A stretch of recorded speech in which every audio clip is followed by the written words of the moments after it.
Hey guys, RedHerring here, and I have another StarCraft 2 replay I will be casting for you. This one's a Protoss vs. Protoss. In the bottom left corner of the map we have SoN, the red Protoss, and over here at the bottom right we have RedHerring. Now this is a PvP and the map is, you know what, I'm actually not sure what the map is. I know it's crypt. I know it's something like Nezrin crypt. I think it begins with an N, and it is a crypt.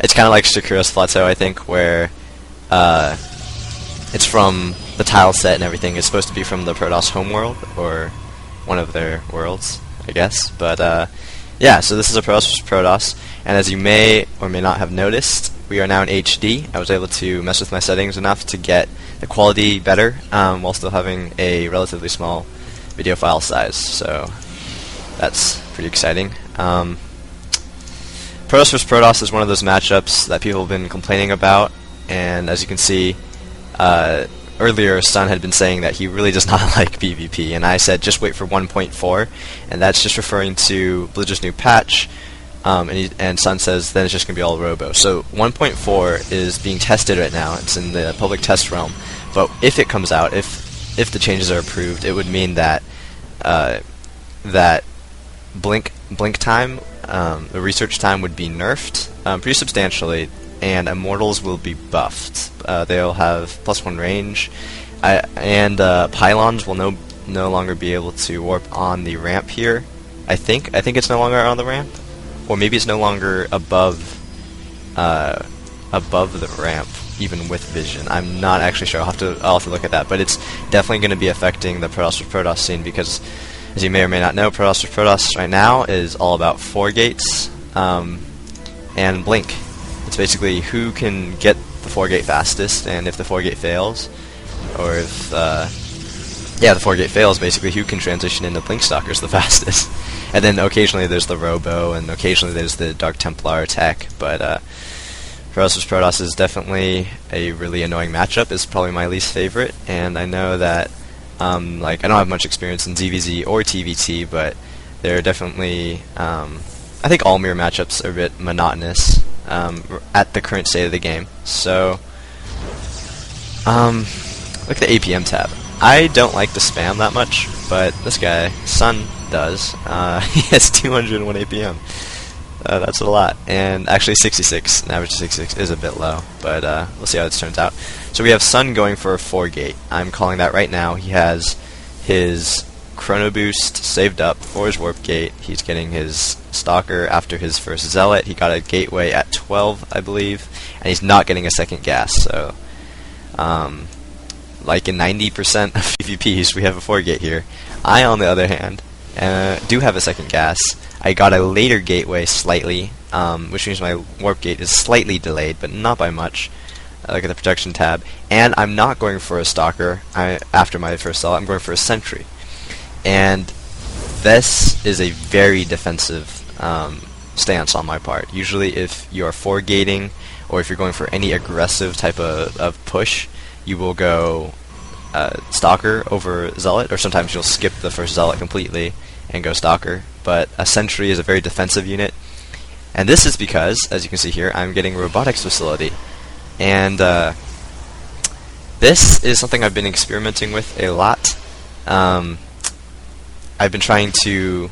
Oh, hold that. We have a little bit of action. Stalker and Zealot trying to poke up here. I need to get Force Field down. Oh, perfect Force Field. That was fantastic placement.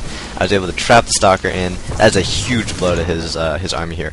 But yeah, I've been trying to experiment with getting the 3 gate robo down as opposed to the 4 gate, because I feel that if you can hold against the 4 gate, if you can survive, you'll be at a major advantage. So here we go. I see he's 4 gating. I know he's 4 gating, and he's trying to kill my Sentry, trying to kill my Zealots now, and I see the warp in. I need to get out of there.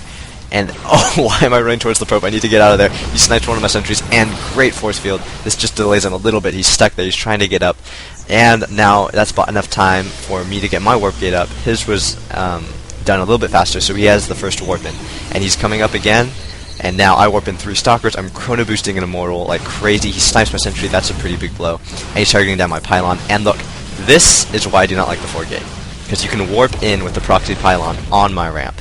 And now, if you look at supplies, I'm not only supply blocked, but I am behind in supply, and I pull probes. I'm like, okay, this is not looking good. I focus my Immortal on the Stalker. He tries to run the Stalker away. Good moves by both of us. Target down the weakened Stalker, another good move, and he's targeting down my Immortal. I try to get out of there, but he picks it off. But now I do have my probes, and my probes are actually making a difference here. Don't be afraid to pull probes if you feel like you can't hold against this type of push here. And I warp in a couple more Zealots, and now I've actually been able to hold the push. I send these Zealots out to sacrifice themselves, but I have been able to hold the push at the cost of like half my workers. Yeah, if you look at workers killed here, 12 workers killed. That is pretty major, and I was able to hold off his push. This Immortal does wonders, but I did lose over half my economy, and that is just the price of this is what happens in PvP. Someone 4-gates and someone tries to hold it, and it's up to the 4-gater to do the damage. The reason the 4-gate is so popular and so common is because the 4-gate hits before any of the other builds really come to their full potential.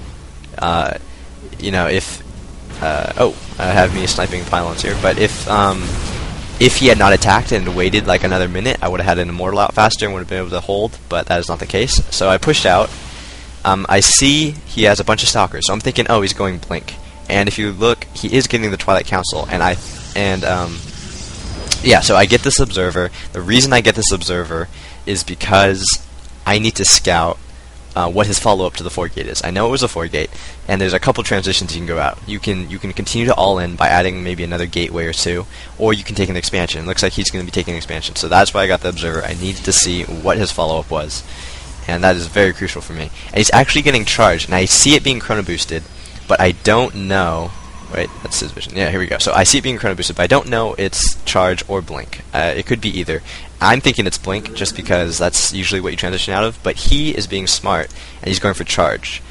Now the reason he's going for charge is because this composition right here is very vulnerable to charge, to like mass charge slot. It's a very defensive composition. I have sentries to hold the ramp down here in case he tried to push up again. I have stalkers which can shoot down from the high ground up here, and then mortals will DPS, and then that one zealot will tank the damage at the very front.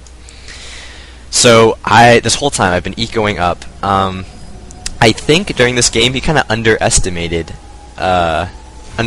me and my strength. I think he thought he did more damage to my economy, or maybe he thought that I would, I don't know, just not have as many units as I currently do, because if you look at the supply count, I'm actually ahead in supply. And that's because he's taking this expansion, and I think he's underestimated just the damage he's done, or overestimated the damage he's done, underestimated my power. And now I'm coming in, I see him on the ramp, and perfect force field, great force field. I micro these stalkers back, great move by me, just compartmentalizing.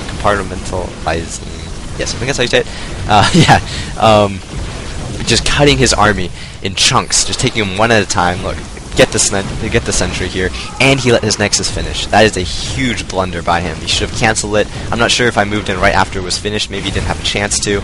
And look, a great force field. That is just superb. And I should focus this Immortal on the Stalker. There we go. But yeah, I mean, and I'm not sure why he was not out here with his army. We were even in supply. Charge lots do so much damage. If he had his army out here defending his Nexus and not against the ramp up here, he might have been able to just overrun me with the raw power of charge loss. But I was able to have some great force fields. Now I'm running up here, I see his army with my Observer, so I know what I'm up against, and I think I can take it. And he should have a sentry. I'm not sure why he has a sentry. He could have tried to split my army. Now he's warping the sentry, but I think it's too late. My Immortals are just tearing up. One of them goes down. The force field was off. My units still slipped through, and I honestly don't know what he can do. It's on the full retreat. His charge lots are really good, but there's just not a lot that he can do. I have a proxy pylon now. I'm bringing in more stalkers. I've been able to narrow down the units lost tab, and it's GG. He calls the game. So he didn't think it was a good game. He thought it was. He just calls game surrender.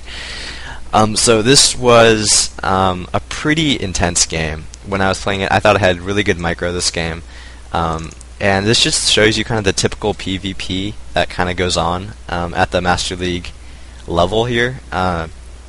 It's always one person 4 gates, one person goes robo or faster blink or something like that, and it's basically up to the 4-gater to put the pressure on. If you can't end the game right then the other player has a good chance to take it back, and that's just what I did here.